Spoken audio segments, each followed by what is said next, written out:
భారతదేశంలో ఉన్న దివ్యాంగులందరికీ ఉద్యమ వందనాలు. నా పేరు వేణు చిత్తలూరి. నేను డిజాబుల్ రైట్ యాక్టివిస్ట్ని.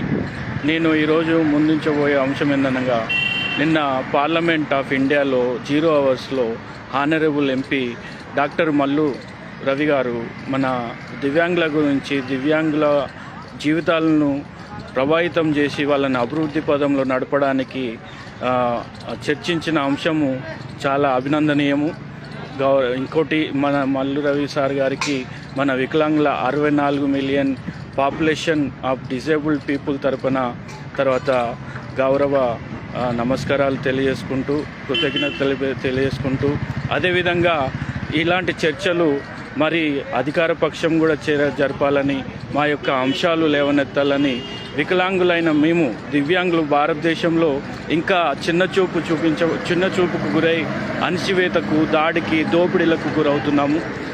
ఈ అంశం మీద మాకు SC ST disabled rights protection atrocity యాక్ట్ను ఎనాక్ట్ చేయవలసిన బాధ్యత గవర్నమెంట్దే.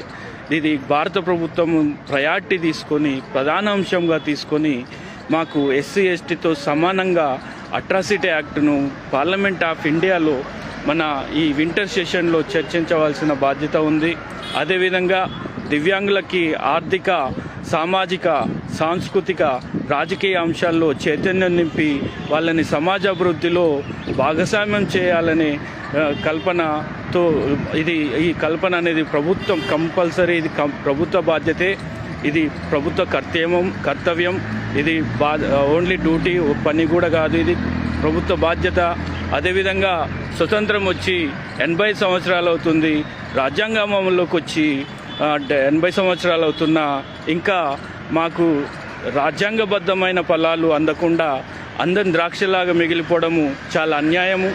అదేవిధంగా equality before law, fundamental rights రాజ్యాంగబద్ధమైనవి ఎలా అంటే guaranteed by constitution of India, enforceable by courts. Those are also not implicable and utilized for the person with disability welfare. ఈ అంశంలో right to equality article 14 ప్రకారం అందరూ equality before law, equal opportunity అనేది మనకు ప్రాథమిక హక్కు. ఈ ప్రాథమిక హక్కు ప్రకారం వికలాంగులు కాంట్రాక్టులు కావచ్చు, వికలాంగులు రాజకీయ నాయకులు కావచ్చు, వికలాంగులు అన్ని రంగాల్లో రాణించవచ్చు.